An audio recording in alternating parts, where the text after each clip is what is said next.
Okey, Bismillahirrahmanirrahim. Assalamualaikum, selamat tengah hari. Apa khabar? So, hari ini dapat live lagi. Alhamdulillah, sekejap ya.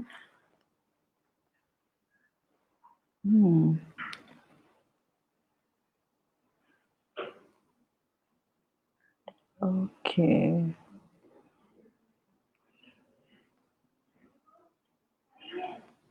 Alright.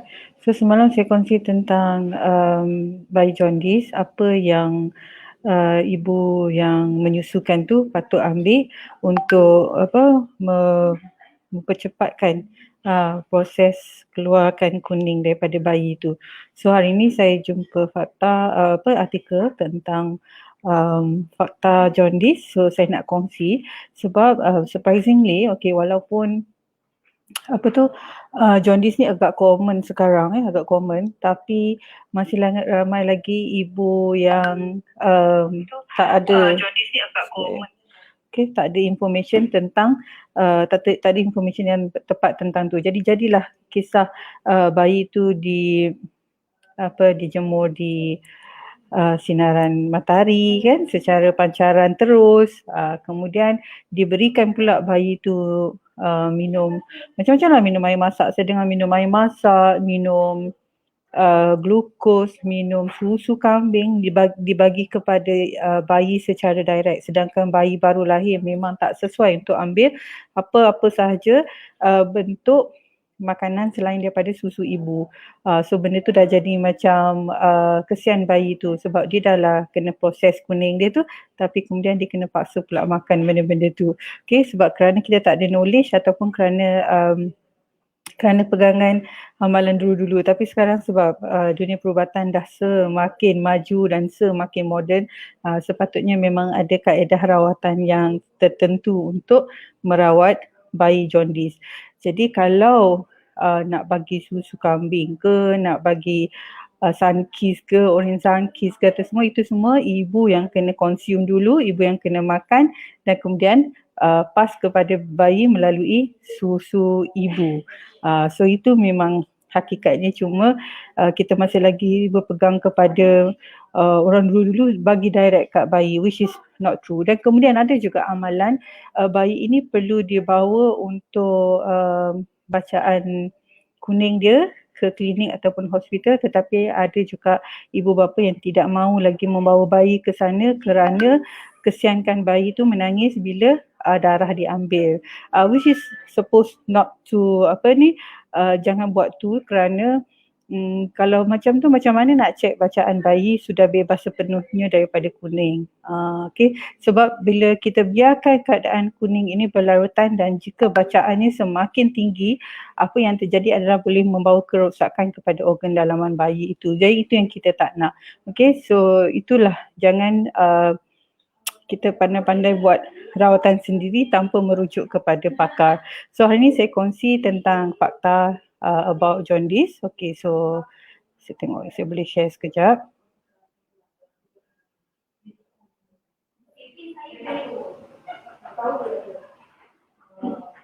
Okay.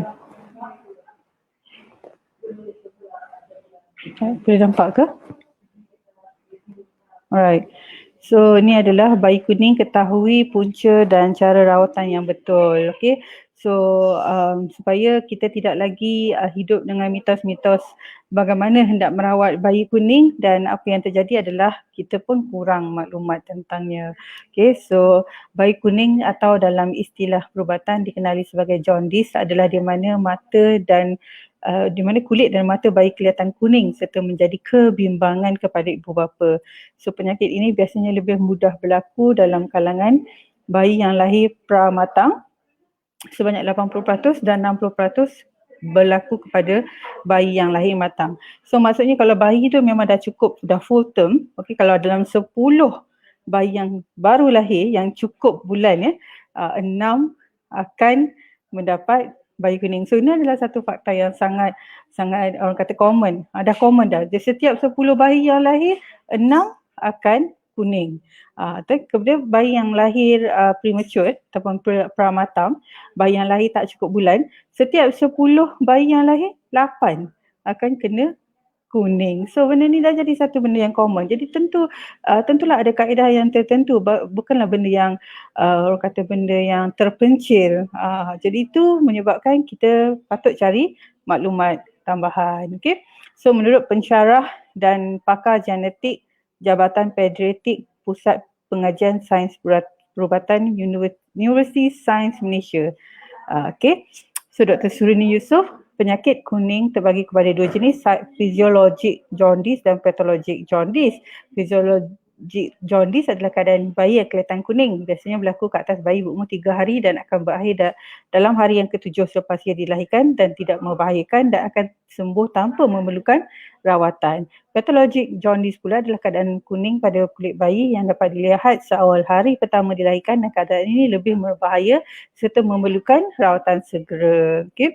So penyakit kuning biasanya berlaku apabila organ dalaman bayi seperti hati belum cukup matang dan tidak dapat berfungsi dengan sempurna selepas dilahirkan. So dalam hati bayi ni terdapat sejenis bahan yang dinamakan bilirubin yang berwarna kuning, terbentuk daripada pemecahan sel-sel darah merah di dalam badan, dan apabila semakin banyak sel darah merah pecah, molekul bilirubin akan bertambah. Apabila paras bilirubin tinggi di dalam darah, ia akan meninggalkan kesan seperti kerosakan kekal pada sel otak dan akan menyebabkan kerencatan serta perkembangan bayi akan menjadi tidak normal.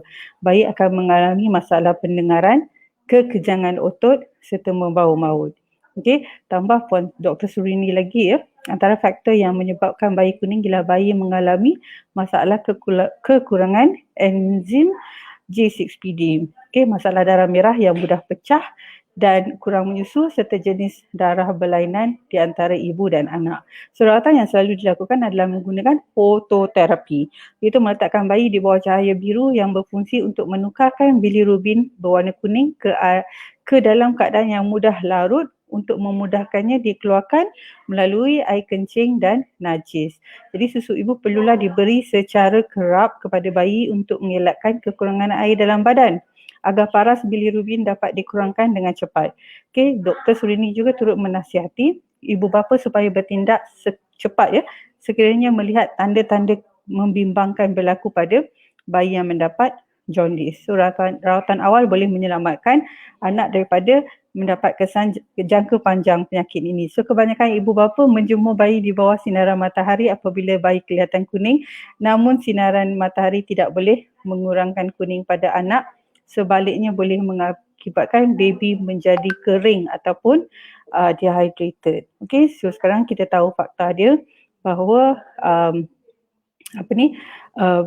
sel-sel darah merah akan pecah. Okay, so sel-sel darah merah akan pecah dan itu yang menyebabkan terjadinya kuning.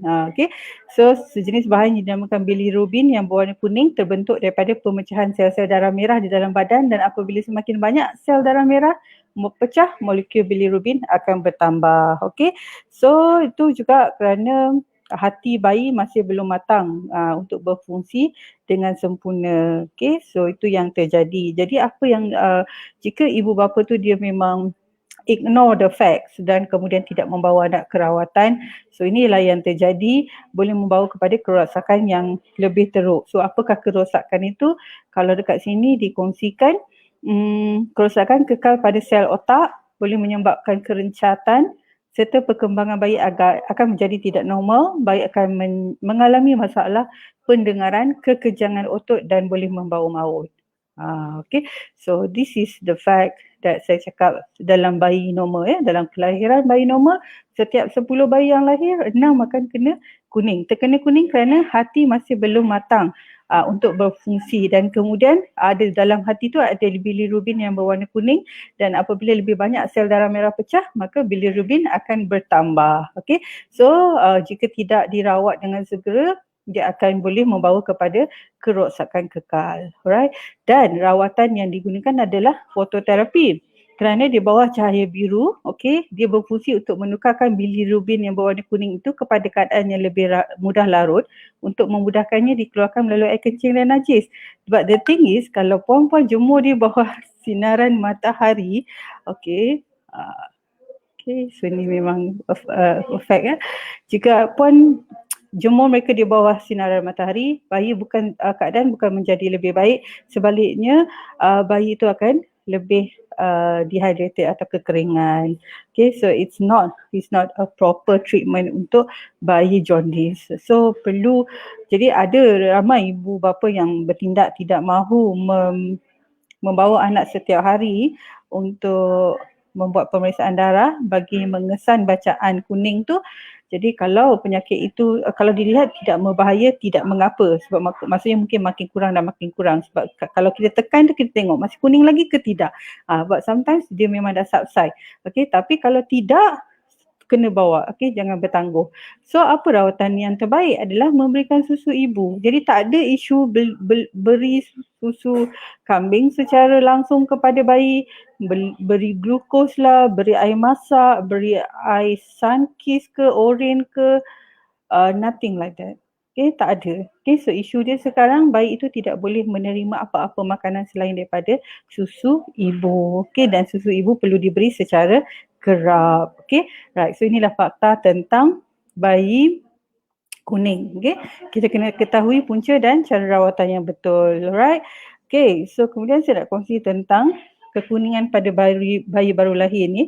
So dia repeat saja. Okay, ini dekat portal rasmi portal rasmi KKM. Jaundice adalah, apa itu jaundice? Warna kekuningan yang kelihatan pada kulit yang disebabkan oleh meningkatnya kadar bilirubin dalam darah. So bilirubin ialah sejenis pigmen yang dihasilkan dari pemecahan sel darah merah. Ia akan diproses di dalam hati sebelum dikeluarkan sebagai najis. So bayi jaundice sering berlaku kepada bayi. So 50% bayi yang lahir akan dapat kesan dapat jaundice ni dalam minggu pertama.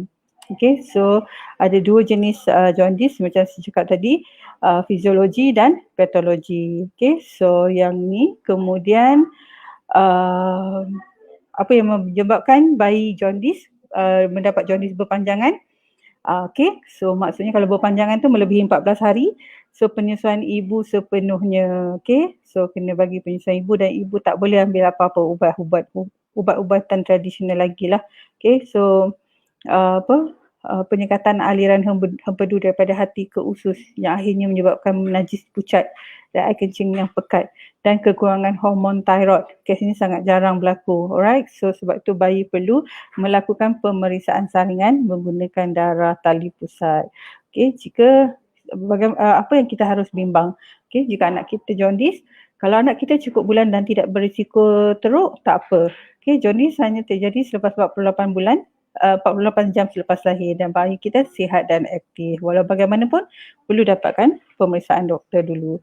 So apakah bahaya-bahaya yang perlu ibu perhatikan? Yang pertama ialah jaundice yang terjadi dalam 24 jam selepas dilahirkan, peningkatan kuning yang cepat, bayi mengalami defisiensi G6PD, iaitu sejenis enzim tadi tu. Anak-anak terdahulu pun pernah melalui kes jaundice yang teruk. Bayi kelihatan tidak aktif dan tidak mahu menyusu, ni ada berlaku. Dan najis bayi kelihatan pucat dan air kencingnya pekat. So apa yang doktor akan lakukan adalah akan memeriksa bayi, melakukan ujian darah dan memberikan rawatan fototerapi yang kita cakap tadi. Right. So apakah masalah yang akan timbul akibat jaundice teruk? Satu ialah gangguan pendengaran. Di mana terjadi kerosakan otak di bahagian kawalan pendengaran, dan kedua ialah kerosakan otak yang teruk. Right, so dua jenis rawatan. Pertama ialah rawatan foto. Rawatan fototerapi. Comel je. So jangan dedahkan bayi anda kepada cahaya matahari pagi. Secara terus menerus kerana ini membahayakan bayi anda. Jangan bagi So kadar yang dianggap bahaya adalah melebihi 20 ataupun 340. So kadang-kadang bayi itu reading ni sampai 400 lebih tu semua, itu memang kena alert. Alright. Rawatan tekanan darah adalah pilihan cara terakhir bagi menghindarkan terjadinya kerosakan otak. Masya Allah. So kadar bilirubin untuk rawatan ni bergantung kepada banyak faktor lah, termasuk usia bayi, penyebab jaundice itu sendiri, rawatan foto dan pertukaran darah. Right, pencegahan jaundice. Okey, so perlu bawa lah. Okey, so senarai ubat-ubat ni memang tak boleh makan lah ya. Untuk ibu, kacang parang, herba Cina yang tertentu, ubat-ubatan, okey semua dengan ni ya, subscription daripada doktor dan bahan-bahan kimia. Okey, so ada benda-benda yang memang tak boleh makan. Sebab tu kita kata kalau ibu yang menyusu dan bayi dia kuning, jadi jangan ambil dulu apa-apa ubat tradisional, jamu, herba, supaya kita nak fokus kepada kuning tu pergi dulu. Okay, right. Itu saja. Okay, saya tengok. Right, so tu kita dah tahu dah fakta tentang jaundice. So we help the, orang kata, the medical practitioner, janganlah kita beri secara langsung makanan-makanan lain selain daripada susu ibu. Janganlah dedahkan bayi dengan matahari pagi tu secara langsung. Okey, itu adalah satu rawatan yang tidak tepat. Okey, dan juga bawalah bayi untuk pemeriksaan darah. Okey, so kita tahu sendiri situasi bayi ni, kalau dia terlalu tinggi, doktor akan tahan bayi dan buat rawatan. Okey, tetapi jika doktor boleh lepaskan bayi itu di bawah jagaan ibu, maka kitalah yang kena benar-benar prihatin dan ambil makanan yang sihat untuk memberikan susu yang terbaik untuk bayi. That's the only cure for babies. Dia tak boleh ambil benda lain dan dia dapatkan semua tu daripada susu ibu. Okay, so susu ibu mestilah sihat dan berkhasiat.